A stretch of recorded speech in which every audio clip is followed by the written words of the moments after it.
Dereham Town 2, Gresley Rovers 0. We're joined by Dereham Town manager Toasty. Toasty, you've had a hell of a week, an unlucky week. Hurting your foot.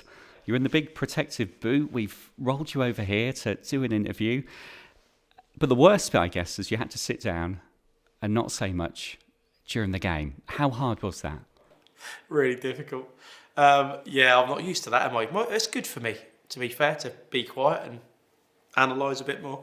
No, it's frustrating, but like I mentioned in the last interview, I've got a really good team of people around me at this football club and that share the same passions and beliefs, and the players are now actually, because we are now getting used to each other, are now communicating so much more better because we actually know each other. We talked about being unlucky. Today, maybe we were lucky with the shots saved, the woodwork hits, the balls scrambled off the line. Did you save all your luck for today?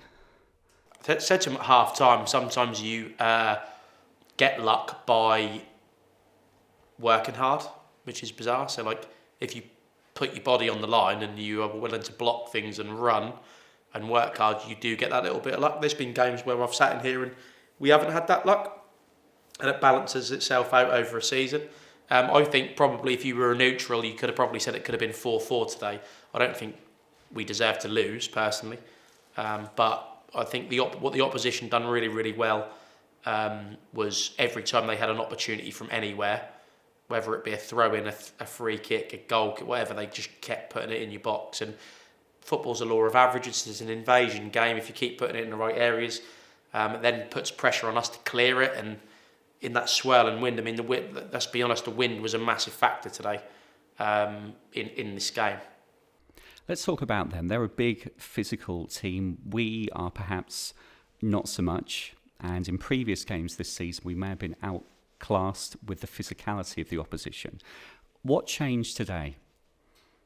You've got to try and keep people away from your goal. So what you know, which I know is difficult, but the bigger they are, you keep them out of your box, which is don't give away throw-ins, don't give away free kicks, don't sink too early, and try and keep on the front foot, which I felt that we'd done really, really well in the first half. I don't think we'd done that very well consistently in the second half, but we did try to do it. So the boys are really buying into that. I don't think we cleared the ball very well today, and then that just invites another wave of an attack. So maybe we just got to settle when the ball lands a little bit more. But I still thought the goalie and the defenders blocked and done enough of their jobs to not really warrant losing the game.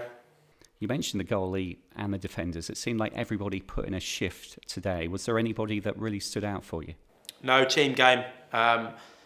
Everyone's working hard. I think that's been the good thing from the start of the season. Everyone has run for the badge and the club, and we're becoming more streetwise. We've got to remember there's a lot of youngsters in the team, but bar a couple. I think, like I keep saying, a lot of 20, 21, 22, 23-year-olds. That's really, really young for this level of football as a whole. And you can just see them starting to get a bit more streetwise with the game and learn the dark arts of the game and nudging us over the line with some results, It is early days. We're only into the middle of September. Do you focus more on the performance now, or is it about grinding out results? I think I was very much more performance orientated, obviously at the start, because naturally, like I said, you're a new team learning about one another, so you have to keep an element of reality to the work that you do. You're not a miracle worker. You don't wave a wand unless you have a checkbook of silly amounts of money, and that doesn't guarantee success because sometimes that doesn't run, does it? All that talent. So I think there's been an element of let's get through 10 games, see where we're at, and make sure the performances are good and make sure people are working really, really hard. What's quite nice now is you mentioned me shouting less. The reason I can now shout less is because people, I think, now expect what we want or know what we want, and they're starting to shout them things on the pitch, whereas when we all first met, no one knew what anyone wanted. So I feel like that's getting better from the playing perspective as well. Let's talk about the goals. We had a great goal from Ryan Swift, 25 yards on the volley. We'll see that goal in the highlights. The second goal came from Luke Johnson. He started and he finished the move. If this was Match of the Day Goal of the Month, which one will get your votes and why? Not Swifties. Just because I'd never hear the end of it. So I think that might come off his shin, that one. Just check the replay. We'll check the highlights. Yeah, we'll check the highlights. I'm sure he shinned that in. But anyway, into a wind. So probably the wind made that look a little bit better, do you think? But so if it was a goal shot... Sorry, Swifty, but you're not going to get... you're not getting a compliment. It'd be a 7-9. A 7-9. So I'm going to go Jono's. Jono gets the vote. We'll see the highlights on YouTube, which will follow this interview very shortly.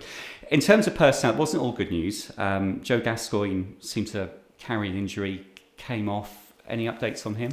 No, I think he's fine. It's just a knock, and that was precautionary because we've got a lot of games, as you know. So we just made a decision to not make that worse. We are obviously already missing our front two that played Tuesday. So, again, obviously that's not talked about, but had a good result Tuesday night. Both the strikers missing. So that could be panic stations. I thought played our number 10 and our winger up front, and they'd done a phenomenal job. Joe came into the team, who has worked so hard this year as well. He's now got his moment, and I thought he was outstanding today. He done really well. So 2 wins out of 2. Does it feel like you're now on a roll? Can I guess who that was? Was that Dale? No. He would have come straight in, wouldn't he? Okay. Does it feel like we're on a roll? No, because you can never take anything for granted at this level of football. You're only as good as your last game. So, no, I think it's literally your mentality's got to be game by game by game by game. And don't look into things too much. New signing, Mo Hamza. Another new face for the Dereham Town fans to get behind. He came on the last 10 minutes. What can you tell us about Mo?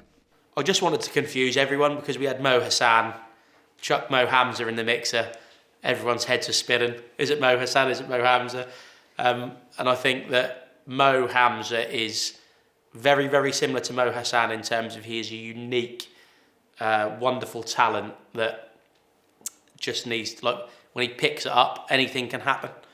I was lucky enough to work with him at Peterborough United, where he got into the youth team there. And then since coming out of Peterborough, due to COVID and maybe the style of non-league football generally, maybe that didn't suit him a little bit. But he's now 21, and if I can help him rediscover that, the form that he had and spark that talent that he's got, because he is a very specific type of player. He likes to get at people with his left foot. He can go either way on his right or his left. Very similar to Mo Hassan in the way that they play. If we can get hold of that talent and maybe nurture it, then help him back on his way where he got off, then I'll be really, really happy. And I want to thank, they know they are people in professional clubs that put me in contact with him last night, who I've worked with as good of them and has helped us out today. So, typical football, we're always looking ahead to the next game. Next one is next weekend in the Cup, the FA Trophy second qualifying round against Spalding United here at Alders Park. We mentioned about building momentum, potentially getting on a roll. Does this 11 start next Saturday, or are you going to make changes?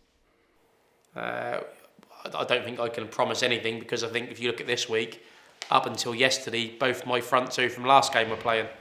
So you got to take in non-league football. Nothing is set in stone. I'm sure they would say that in the professional game as well. But there's a lot of things that can happen in a week, and all I know is that I felt we had a good performance to a degree against Spalding last time, and I feel like we sort of want to put that right against them if we can.